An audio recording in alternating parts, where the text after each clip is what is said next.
What's going on in America today? Why are we over our heads in debt? Why can't the politicians bring debt under control?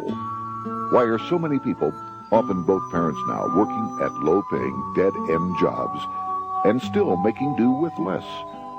What's the future of the American economy and way of life? Why does the government tell us inflation is low when the buying power of our paychecks is declining at an alarming rate?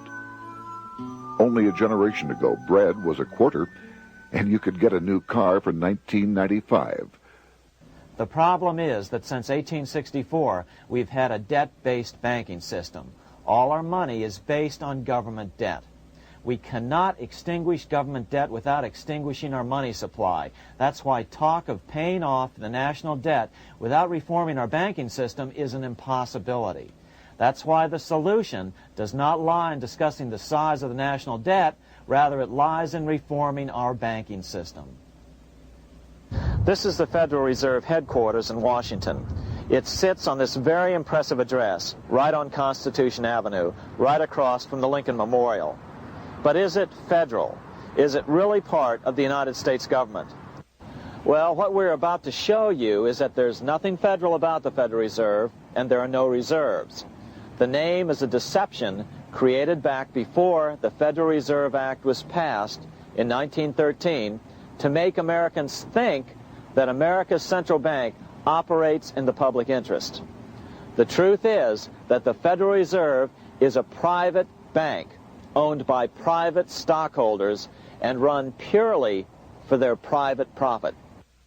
That's exactly correct. The Fed is a privately owned for-profit corporation which, again, has no reserves, at least no reserves available to back up the Federal Reserve notes, which is our common currency. Oh, absolutely. The Federal Reserve is neither federal and has doubtful reserves. It's a private bank that is owned by member banks. And it was chartered under the guise of deceit by an act of Congress in 1913. If there's still any doubt whether the Federal Reserve is a part of the U.S. government, check your local telephone book. In most cities, it is not listed in the blue government pages. It is listed in the business white pages right next to Federal Express, another private company. But more directly, U.S. courts have ruled time and time again that the Fed is a private corporation. Why can't Congress do something about the Fed?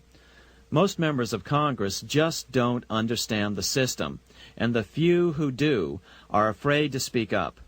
For example, initially a veteran congressman from Chicago asked us if he could be interviewed for this video.